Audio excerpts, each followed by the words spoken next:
What's the most twisted way your family dealt with grief? When my dad died unexpectedly, everything in our family it turned into something so twisted. I still can't believe it happened.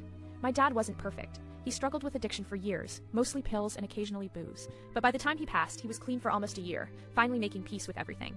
The day he died, it was a freak accident. The slipped in his bathroom, hit his head, and the ambulance wasn't fast enough. His death hit us like a bomb. My mom, who had always been controlling but loving in her own messed up way, completely lost it.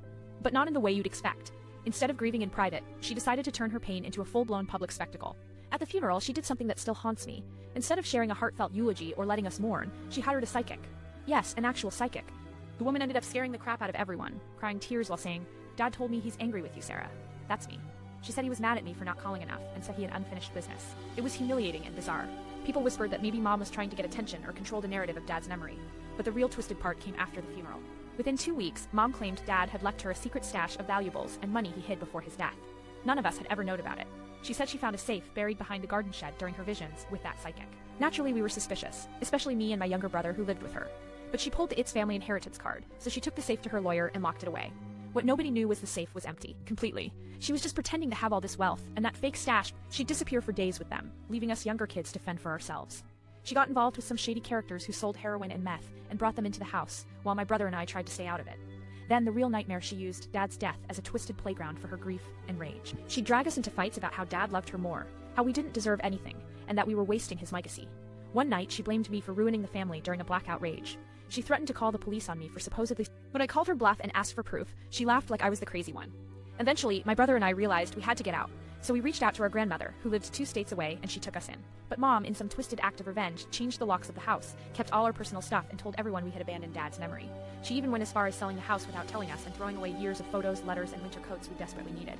Fast forward 6 months, I'd almost given up hope on any form of closure. But one day, I got an anonymous package in the mail. Inside was a dusty journal labeled "Dad's Notes Do Not Destroy."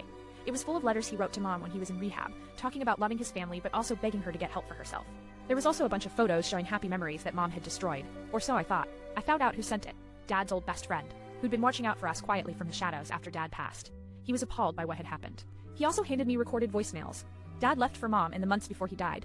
In these, Dad explicitly said he wanted us kids to be the ones to get everything after he was gone, that Mom was lost in her own world, and he hoped we'd keep the family together. Armed with that proof, my brother and I confronted Mom's lawyer. Turns out the lawyer knew Mom's been lying all along, but stayed silent because Mom was paying him well. With that evidence, we managed to get a judge to void the sale of the house and awarded us custody of whatever little inheritance Dad actually had. Turns out there was some money in his name, just hidden in boring bank accounts she never touched. The best part? With that money, me and my brother moved far away, into a small apartment just for us.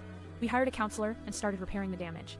Mom spiraled further down, losing the house, her friends, and eventually cutting off everyone who reached out. I hear she's still chasing ghosts, trying to prove Dad's spirit speaks to her. So, yeah, the most twisted way my family dealt with grief wasn't just denial or anger. It was this toxic cocktail of delusion, manipulation, and destruction disguised as mourning.